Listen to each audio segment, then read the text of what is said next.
জামাত ইসলামের একটা ওয়ার্ড আর অন্য গ্রুপ নমিনেশন পাবে তো কোন দলের নমিনেশন পেল না, একটা ওয়ার্ড আর অন্য করার কারণে তাকে আওয়ামী লীগ বলল না, তাকে বিএনপি বলল না, তারা বলল অন্য দলে যোগ দিচ্ছে। তুমি যে সারা জনম কালেমা মুখে লইয়া আর মুসলমানি সাইনবোর্ড লইয়া বললা আল্লাহর হুকুম একটাও মানলা না, এই কারণেই তো যাদের ভিতরে ইসলাম নাই তারা যদি ইসলাম না মাইনা মুসলিম দাবি করে, প্রকৃত মুসলমানরা তাদের বলে নামে মুসলমান কিন্তু অন্য দলে যোগ দিছে। তুমি তো তাইলে কাফের মুশরিকের মতন হয়ে গেল, কারণ কাফের মুশরিক আর মুসলমানের ভেতরে ব্যবধান নামাজ।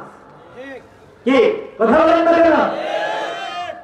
কারণ নামাজ দিয়া মুসলমানে আল্লাহর গোলামি করে। কার গোলামি করে? কাফের মুশরিকরা নামাজ পড়ে না, তারা ভিন্ন কায়দায় গোলামি করে। যে মুসলমান নামাজ পড়ে না সে ভিন্ন কায়দায় গোলামি করে, আর যে নামাজ পড়ে সে আল্লাহর গোলাম।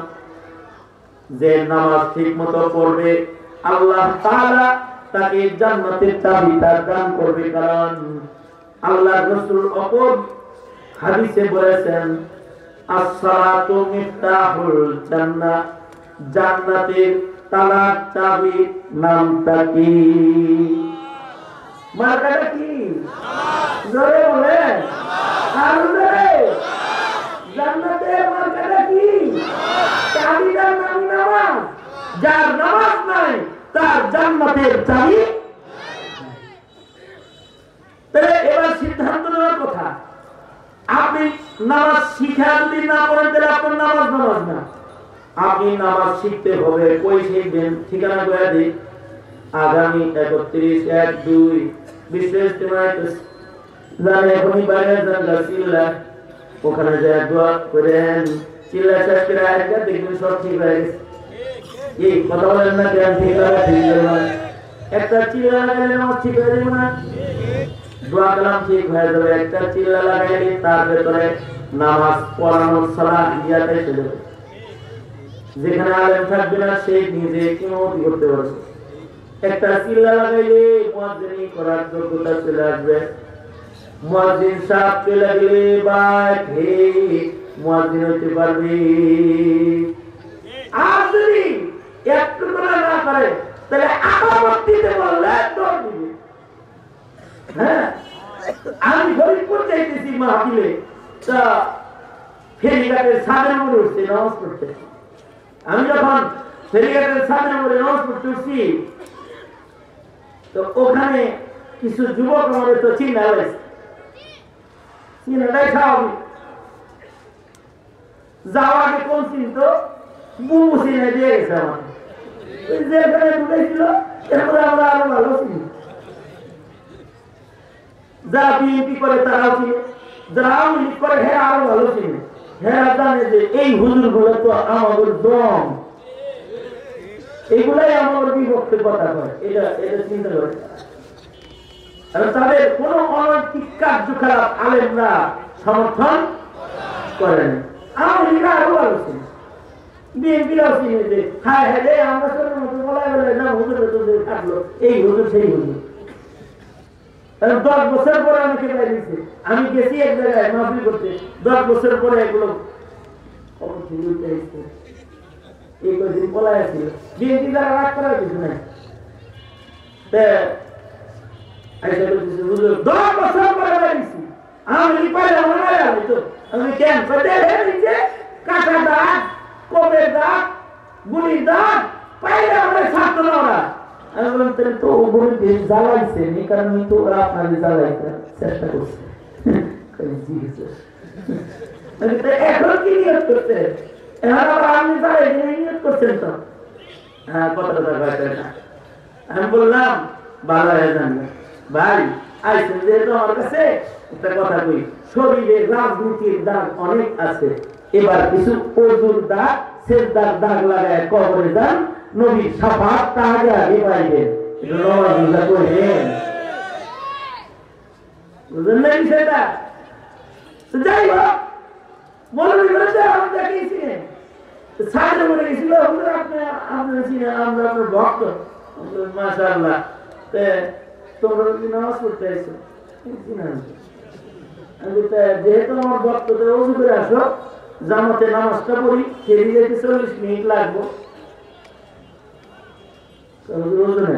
আমি তো ওযু করে আসো অপেক্ষা করি আমি দেখছি ওরা বিড়ি খেতেছিল আমাদের দিকে বিড়ি পানিতে ঢালাইছে আমি ওটা দেখছি তো ওযু করতে পারছি তো ওযু করে আসছে পরে পিছনে দাঁড়াইছে পরে আমি ওপরে বললাম এই একাউন্ট দে আমি তো সামনে দাঁড়াই রয়েছি একাউন্ট তো পিছনে দেখা আসে না আমি ঘুরছি ঘুরে বললাম দাও না কেন এই একজন আরেকজন তুই দে ওকে তুই দে ওকে তুই দে ওরা গুতাগুতি করতেছে আমি বললাম এই গুতাগুতি বাদ দিয়ে দে তো একজন এর ভিতরে একটা পাখনা আছে এটা আমরা হুজুর আপনি দেন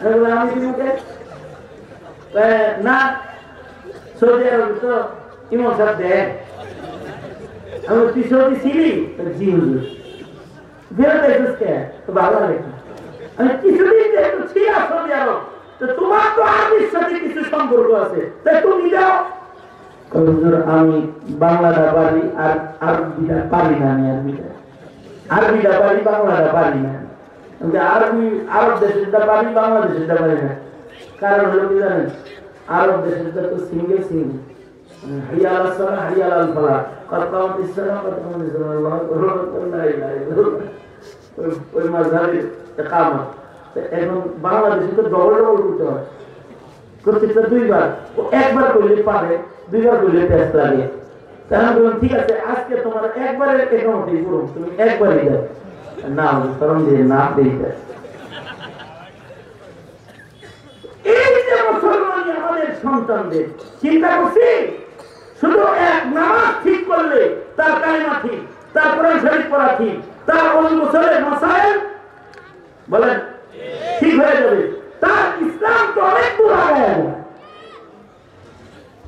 কিন্তু আমরা কখনো নামাজের খেয়াল করলাম না অথচ 5 বার নামাজ পড়ার জন্য আল্লাহ নির্দেশ করেছেন আকিমিস সালাতা লিদুলুকিশ শামসি ইলা গাসাকিল লাইলি ওয়া কুরআনাল ফাজর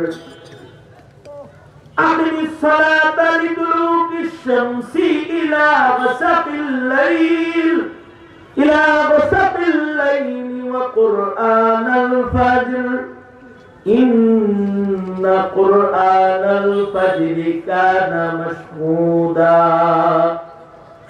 বান্দা 5 বেলা নামাজ পড়বে ফয়সালা কার আল্লাহ জোরে আওয়াজ করে বলেন ফয়সালা কার আমরা মাঝে মাঝে বাচ্চাদের কি করে লোকদেরকে যোহর আসর পড়তে বললেও মাগরিব পড়তে বললেও ফজর পড়তে পায় না কিন্তু ফজরের গুরুত্ব নামাজের ভিতরে সবচেয়ে বেশি কুরআনাল ফাজর ইন্না কুরআনাল ফাজরি কানা মাশহুদা